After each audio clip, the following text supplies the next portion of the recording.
सभी दोस्तों को अभिषेक चौधरी की तरफ से प्यार भरा नमस्कार। और मैं आशा करता हूं कि आप सब लोग ठीक होंगे, स्वस्थ होंगे और अपने घर पर अच्छे से पढ़ाई कर रहे हो। जैसा कि आप सब लोगों को पता है, इंडियन पॉलिटी और कॉन्स्टिट्यूशन से जुड़ी हुई एक सीरीज चला रहे हैं, जिसमें हम अब तक अपने 7-8 लेक्चर पूरे कर चुके हैं। उसी क्रम में यह हमारा अगला लेक्चर है, जो कि हमारे फंडामेंटल राइट के बारे में बात करता है। तो लेक्चर को आगे बढ़ाने से पहले मैं आपसे कहना चाहूँगा, आप इसको ध्यानपूर्वक देखिएगा, इसके नोट्स बनाइएगा। अगर ये आपको अच्छा लगता है तो कमेंट बॉक्स में भी मुझे बताइएगा, या फिर मुझे कुछ भी सुधार करना है तो वो मैं करूँगा। ठीक है, तो चलो स्टार्ट करते हैं बिना किसी देरी के। तो देखिए, हम यहाँ आ चुके थे समता के अधिकार, ठीक है, समानता का अधिकार। तो देखिए, भारत के संविधान के भाग 3 में जहाँ मौलिक अधिकारों की बात की गई है, वहाँ आर्टिकल 14 से लेकर 18 तक समानता के बारे में बात की गई है, मतलब समानता का अधिकार क्या है। तो देखिए, आर्टिकल 14 समानता के बारे में क्या कहता है। आर्टिकल 14 कहता है कि भारत में प्रत्येक व्यक्ति को कानून के समक्ष समानता और कानूनों का समान संरक्षण होगा। यहां पर आप शब्द देखिएगा, शब्द की वैल्यू है व्यक्ति, ना कि नागरिक। तो क्या है, ये हर एक व्यक्ति के लिए है, चाहे वो भारत का नागरिक हो या ना हो। ठीक है, तो भारत में प्रत्येक व्यक्ति को कानून के समक्ष क्या होगी, समानता होगी, मतलब सबके लिए कानून बराबर होगा। ठीक है, और कानूनों का समान संरक्षण होगा, मतलब सभी को कानूनों का समान संरक्षण दिया जाएगा, चाहे विदेशी हो, भारतीय हो, कोई हो, सबके लिए कानून बराबर है। ठीक है, अब हम आगे बात करते हैं आर्टिकल 15 के बारे में। तो आर्टिकल 15 क्या कहता है, यहाँ देखिए शब्दावली देखिए। राज्य अपने नागरिकों के बीच केवल, अपने राज्यों के बीच केवल जाति, मूलवंश, लिंग, निवास, जन्म स्थान के आधार पर सार्वजनिक स्थलों पर भेदभाव नहीं करेगा। टर्मिनोलॉजी देखिएगा, राज्य क्या नहीं करेगा, अपने नागरिकों के बीच, यहां पर बात चल रही है नागरिकों के बीच, केवल उनकी कास्ट के आधार पर, या उनका कोई भी मूल वंश हो, ठीक है, या वो किसी भी लिंग से बिलोंग करते हो, औरत हो, आदमी हो, या कोई थर्ड जेंडर हो, कोई हो, या फिर वो कहीं भी रहते हो इंडिया में, नॉर्थ से लेके साउथ तक, ईस्ट से लेकर वेस्ट तक, कहीं क्यों ना रहते हो, या फिर उनका जन्म स्थान कहाँ हुआ है, इसके आधार पर क्या नहीं करेगा, सार्वजनिक स्थलों पर, राज्य क्या नहीं करेगा, सार्वजनिक स्थलों पर भेदभाव नहीं करेगा। ठीक है, प्राइवेट प्रॉपर्टी पर भेदभाव कर सकता है, लेकिन सार्वजनिक जगह पर, मतलब आप किसी पार्क में जाइए, वहां आपसे मना नहीं किया जा सकता कि आप कौन से राज्य से हैं, कैसे कलर के हैं, रंग क्या है, जाति क्या है, मूल वंश क्या है, कहाँ आप पैदा हुए हैं, तो आपसे भेदभाव नहीं कर सकते। लेकिन इसी आर्टिकल में, आर्टिकल 15 का कुछ अपवाद दे रखा है, जिसमें यहाँ पर 5 चीजों के बारे में बताया गया। राज्य क्या कर सकता है, सार्वजनिक स्थलों पर भेदभाव नहीं करेगा कहा गया, लेकिन कर सकता है। ये 5 एक्सेप्शन है। बच्चों के संबंध में भेदभाव कर सकता है राज्य, ठीक है, कुछ जगह बता देगा, हाँ जी ये बच्चों के लिए ही निर्धारित है। महिलाओं के संबंध में राज्य क्या कर सकता है, भेदभाव कर सकता है।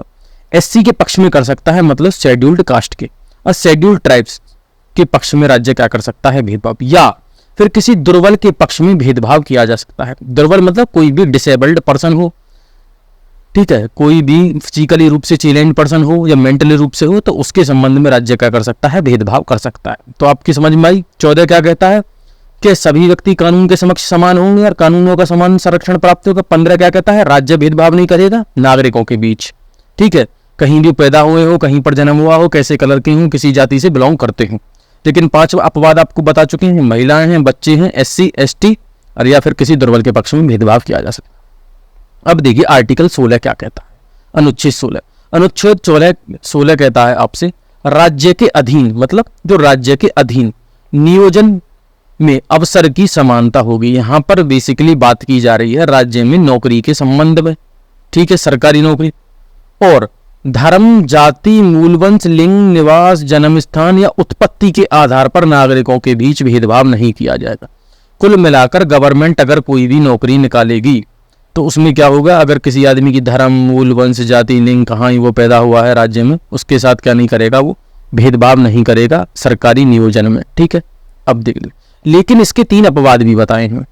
ठीक है, अपवाद क्या है, संसद किसी भी क्षेत्र निवास को उस क्षेत्र में रोजगार पाने की शर्त बना सकती है। मान के चलिए नॉर्थ ईस्ट का एरिया है, यहाँ पर कोई जॉब बनाई कि ये जी नॉर्थ ईस्ट के लोगों के यहाँ, असम के ही लोग हैं, मतलब यही इसमें अप्लाई कर सकते हैं, उनका कोई स्पेशली प्रोविजन बना दिया, तो ये कर सकती है संसद किसी भी क्षेत्र में रहने वाले लोगों के लिए कानून बनाकर, क्योंकि वहाँ उनको अपनी जो टोपोग्राफी है उसके बारे में अच्छी जानकारी है। ठीक है, इस संबंध में कर सकती है।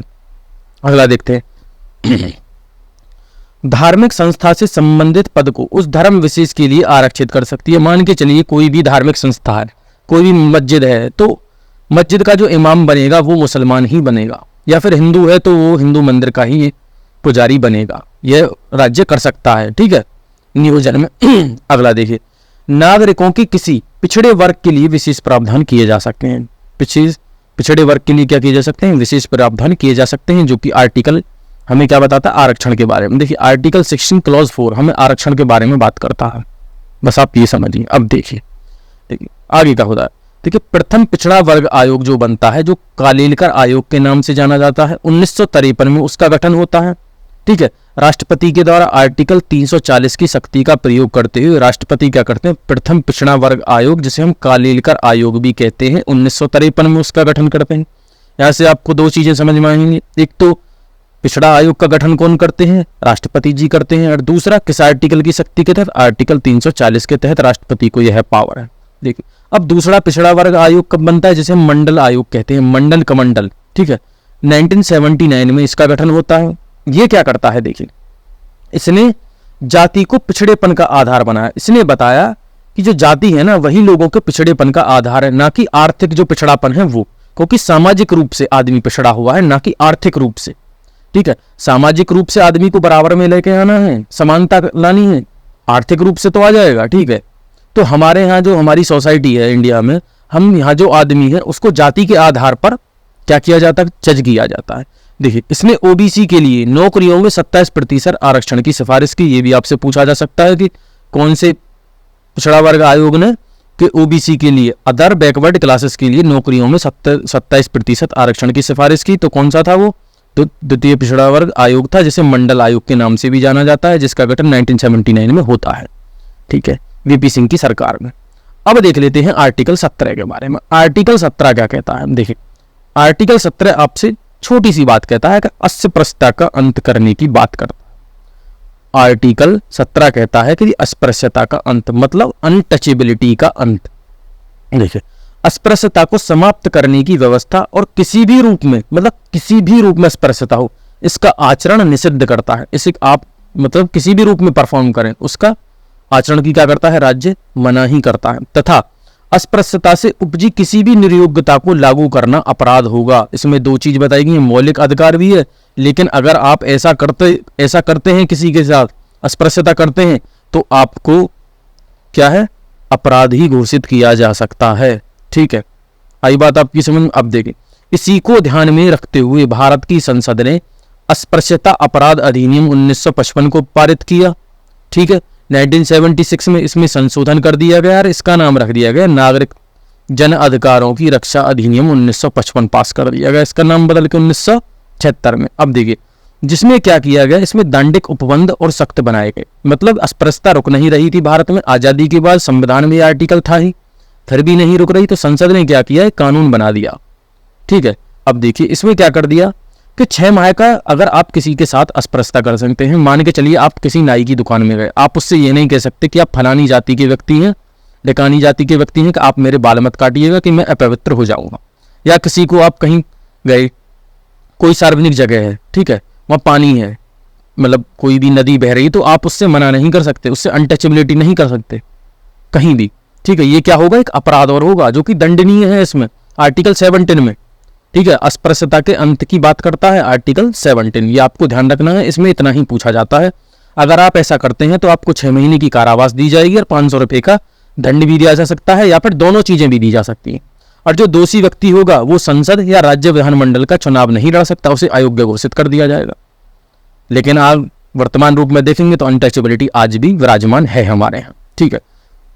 अब देखते हैं 1989 में संसद ने SC/ST अत्याचार निवारण अधिनियम पारित किया। देखिए भारत की संसद ने 1989 में क्या किया? SC/ST अत्याचार निवारण अधिनियम पारित किया, जिसमें SC/ST के विरुद्ध किए गए 22 कार्यों को अपराध की श्रेणी में रखा गया। 22 कार्यों को अपराध की श्रेणी में रखा गया कि जी आप बाल नहीं कटवाएंगे, या आप किसी के हाथ का खाना नहीं खाएंगे, कहीं आप गए कि ना जी आप फलानी जाति के हैं, तो ऐसे कुछ अपराधों को क्या कर दिया गया? ऐसे कुछ 22 कार्य थे, इनको अपराध की श्रेणी में कर दिया गया। अब देखिए 2015 में पुनः इसमें संशोधन कर दिया जाता है, और उसमें 47, इनकी जो संख्या थी 22, इनको क्या कर दिया जाता है, 47 कर दिया जाता है। ठीक है, कि ये जो हैं ये होंगे अस्पृश्यता। ठीक है, इसको क्या बनाया जाता है, इसको संग्रह अपराध बनाया जाता है। संज्ञेय मतलब कॉग्निजेबल ऑफेंस बनाया जाता है। ठीक है, कॉग्निजेबल ऑफेंस वो होते हैं अगर आप इनमें एक इन्फॉर्मेशन देंगे तो वो आप FIR के रूप में ये दर्ज कर लिए जाएंगे। ठीक है, और ये क्या है, इनमें अग्रिम जमानत नहीं मिलेगी। अग्रिम जमानत मतलब एंटीसिपेटरी बेल, मतलब आप जेल नहीं गए उससे पहले ही आपको बेल मिल जाएगी। तो इसमें ऐसा नहीं होगा, जेल में जाओगे तभी आपको बेल मिलेगी। ठीक है, देखिए नोट यहाँ पर, ये अस्पृश्यता को न तो ही संविधान में न ही किसी अधिनियम में परिभाषित किया गया है। UPSC में एक बार ये क्वेश्चन पूछा गया था कि ये अस्पृश्यता भारत के संविधान में दी गई है, क्या इसको भारत के संविधान में डिफाइन किया गया है जो आर्टिकल 17 में? तो नहीं, ना तो इसको भारत के संविधान में, ना ही किसी आर्टिकल में, ना ही किसी कानून में क्या किया गया है, बताया नहीं गया कि हाँ जी ये अस्पृश्यता होगी।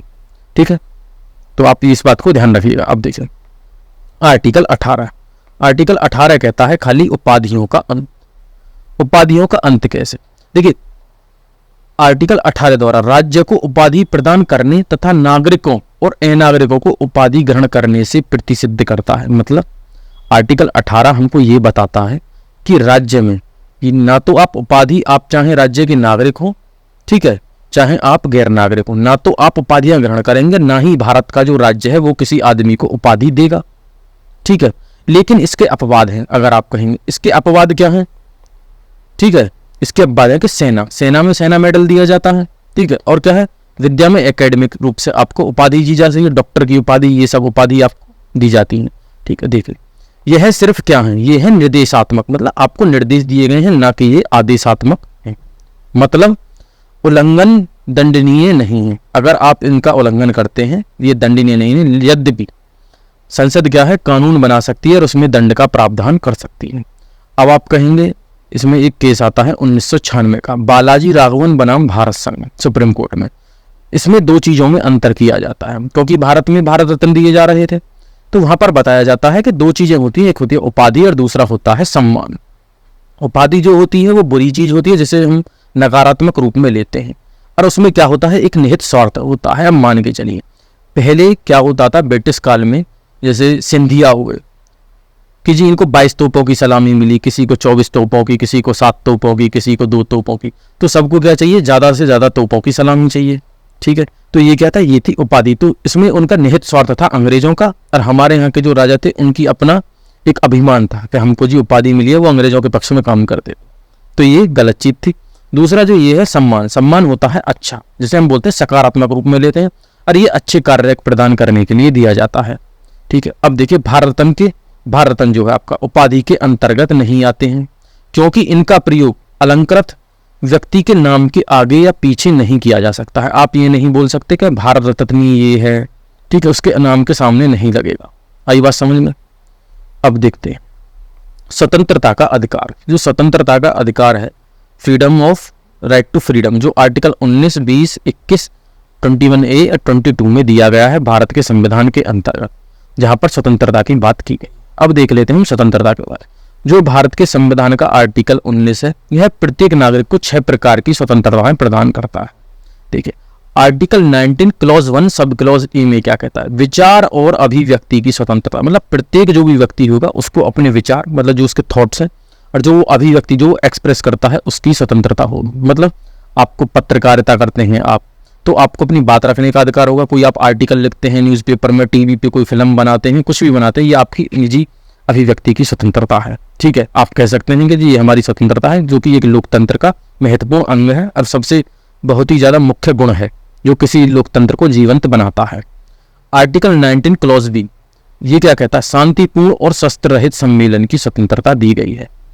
शांतिपूर्ण और शस्त्र रहित सम्मेलन की, देखिए भारत में अभी थोड़ी कुछ दिन पहले किसान आंदोलन हुआ था, लगभग 2-3 साल पहले, तो उसमें किसान आंदोलन के, तो उसमें कुछ पत्रकार उनके बारे में बात की जा रहे थे कि ये तो आतंकवादी हैं, देशद्रोही हैं, आंदोलन क्यों कर रहे। देखिए भारत का जो संवैधानिक इतिहास रहा है वो आंदोलनों का रहा है। जैसे कि मैंने आपको पीछे बताया भी है, जो 1773 से लेकर जो भी एक्ट आए हैं, जो भी रिफॉर्म हुए हैं भारत के संवैधानिक विकास में, वो क्या है, वो आंदोलनों के माध्यम से ही हुए। चाहे गांधी जी हो, बंगाल का नेशनल मूवमेंट देख लें, कुछ भी देख लें आप, इंडिया का स्वतंत्र आंदोलन, हमारे यहाँ आंदोलन हुए हैं, और ये आंदोलनों की भारत भूमि रही है। जिसी चीज के नाम से भारत को बाहर जाना जाता है, ठीक है, तो ये क्या है, हमारा फंडामेंटल राइट है। आई बात आपकी समझ में? ठीक है, तो आप क्या करेंगे, शांतिपूर्ण तरीके से आंदोलन करिए, अपनी बात रखिए, आपको किया जाएगा। और आप पे कोई शस्त्र है ये नहीं, लाठी डंडा वो अलग चीज है, किस अब आप झंडा लगाने के लिए लेंगे, ठीक है, आप बंदूक या कुछ ऐसी चीजों का प्रयोग नहीं करेंगे, आप कर सकते हैं, ये एक लोकतंत्र का एक अंग है। ठीक है, अब article 19 clause 1 sub clause C में क्या कहा, इसमें कहा जाता है संगठन बनाने और सहकारी संस्था बनाने की क्या होगी, आजादी होगी। ये भारत के संविधान में 97वां संविधान संशोधन 97 में 2011 में बात जोड़ी गई। ठीक है, संगठन बनाने, आप कोई भी पार्टी बनाइए, कोई सा भी संगठन बनाइए, ठीक है, किसान संगठन बनाइए, क्या कहते हैं, कोई करणी सेना बनाइए, कुछ भी बनाइए, आपको आज़ादी होगी। और सहकारी संस्था बनाने में जो कोऑपरेटिव्स होते हैं, ठीक है, जैसे अमूल क्या है, एक कोऑपरेटिव्स है, तो आपको ये अधिकार होगा। अब 19(1) क्लॉज डी में क्या होगा, इसमें होगा भारत के संपूर्ण क्षेत्र में मुक्त आवागमन तथा भ्रमण की स्वतंत्रता। आप भारत के किसी भी क्षेत्र में आपकी मर्जी है, आप नॉर्थ ईस्ट से लेके कहीं भी घूमिए, ठीक है, आपको क्या है, कहीं भी आने जाने की स्वतंत्रता है, आपको कोई रोक नहीं लगा सकता है। ठीक है, आगे देखो आर्टिकल 19 क्लॉज 1 सब क्लॉज ई में क्या कहा गया, भारत में कहीं भी निवास करने और बस जाने की स्वतंत्रता है। आपका मन करता है आप मध्य प्रदेश में रहिए, आप तमिलनाडु में रहिए, आप नॉर्थ ईस्ट में रहिए, कहीं भी रहिए, तो आपको क्या है, ये आपका फंडामेंटल राइट है, आर्टिकल 19 क्लॉज 1 सब क्लॉज ई के अंदर का। लेकिन राज्य इनमें कुछ रिस्ट्रिक्शन भी लगा सकता है। ठीक है, मौलिक अधिकारों एक हाथ से, देखिए मौलिक अधिकार एक हाथ से दिए जा रहे हैं, लेकिन दूसरे हाथ से ये छीने भी जाते हैं। पहले ये बताया गया है कि आपका ये अधिकार है, फिर दूसरे ही आर्टिकल में आपको ये बताया गया है कि हाँ जी इनको कैसे कर्टेल किया जा सकता है। तो कुल मिला के एक तरीके से ये छलावा भी इन्हें आप बोल सकते हैं। अब article 19 clause 1 sub clause F जो कि ओमिटेड कर दिया है, जिसमें संपत्ति के अधिकार को मौलिक अधिकार था पहले, जो कि इसमें से हटा दिया गया, आर्टिकल 300 आर्टिकल ए में किया गया है। ठीक है, आर्टिकल 19(1) सब क्लॉज जी, कोई भी पेशा या व्यवसाय चुनने की स्वतंत्रता, आपकी मर्जी है, आप मोची बनिए, चपरासी बनिए, ऑफिसर बनिए, कोई भी काम करिए, लेकिन ऐसा काम करिए जो विधि संगत हो, ना कि आप बोल दें कि भैया पेशा तो मैं करता हूँ ड्रग्स की तस्करी का, या तो मैं तोफीम की खेती करूँगा, तो ऐसा नहीं कर सकते।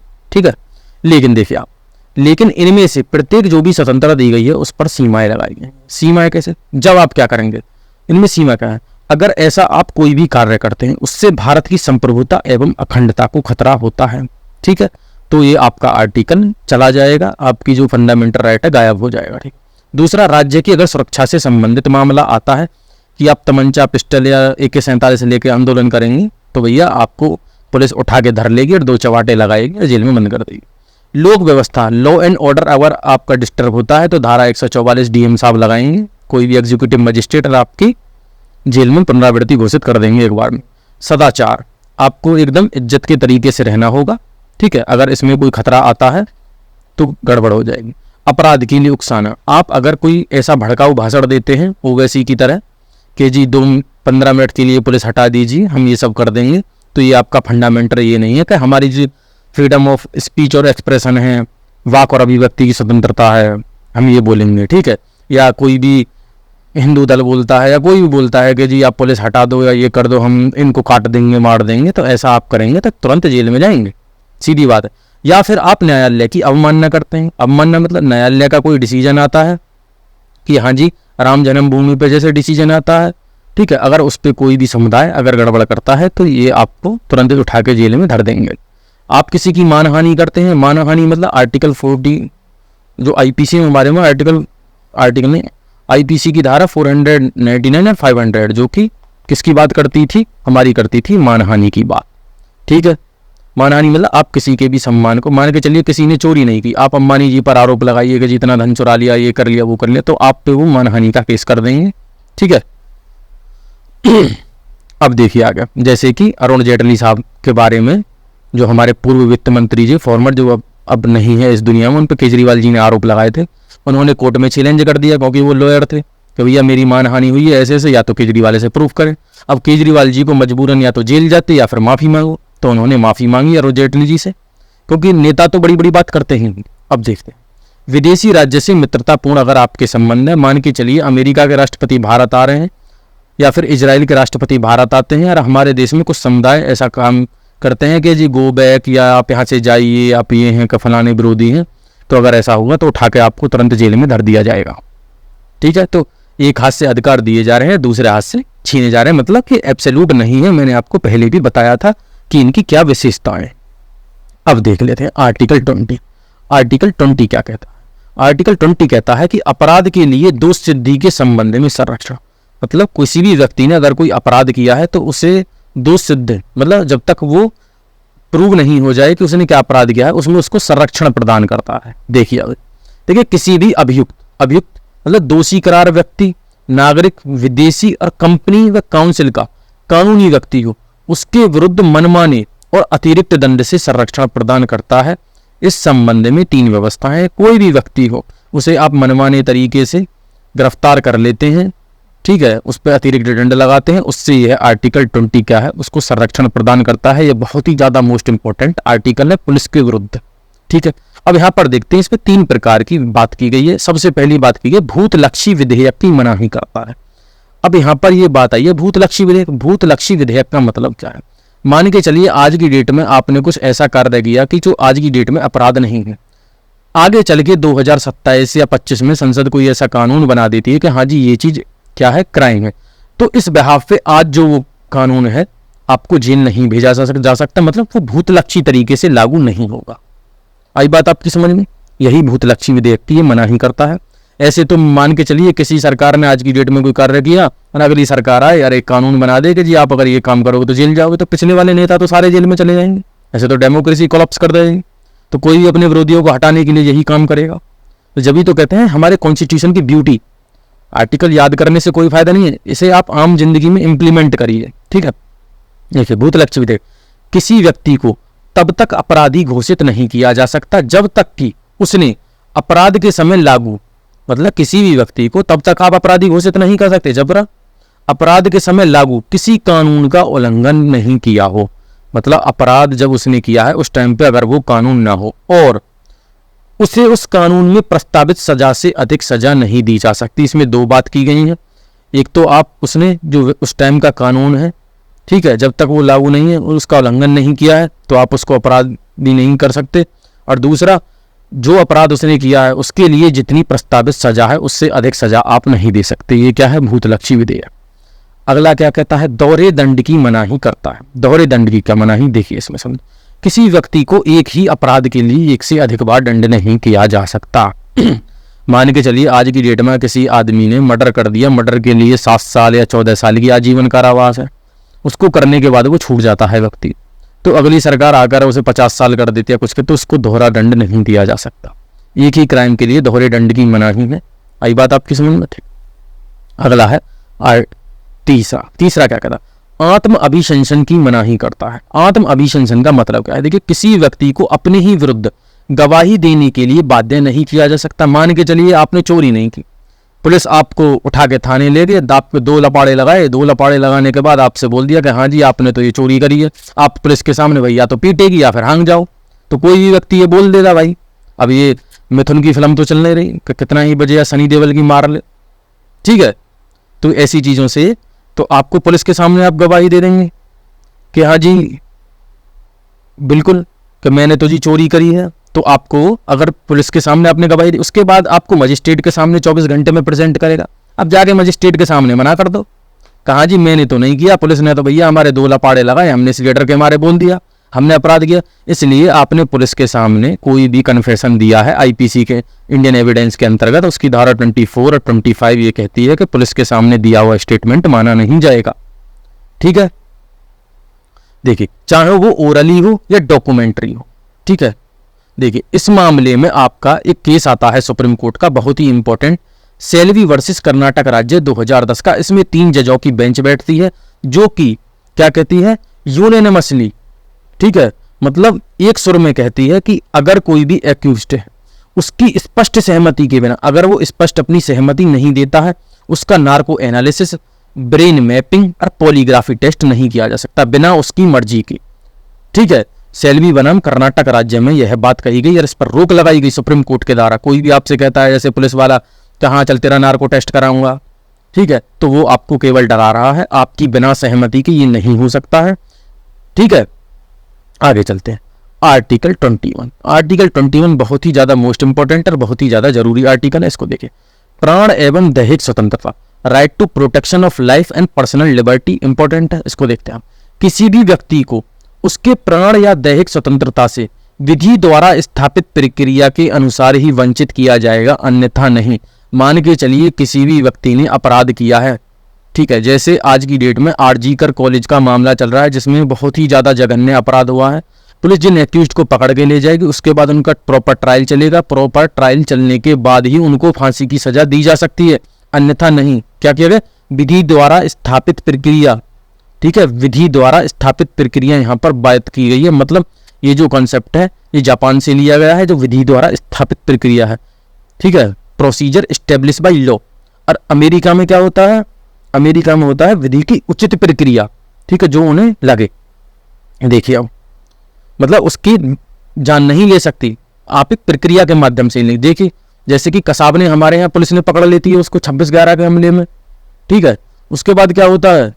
पकड़ के प्रॉपर ट्रायल चलता है, उसके हिसाब ही उसको फांसी दी जाती है। ये क्या है? ये एक सभ्य समाज का और एक लोकतंत्र का ये एक गुण है कि सबको अपने बचाव का अधिकार दिया न जाना चाहिए। चाहे आपको सामने से दिखाई दे रहा है वो कह दिए, मतलब आपको प्रक्रिया पूरी फॉलो करनी है।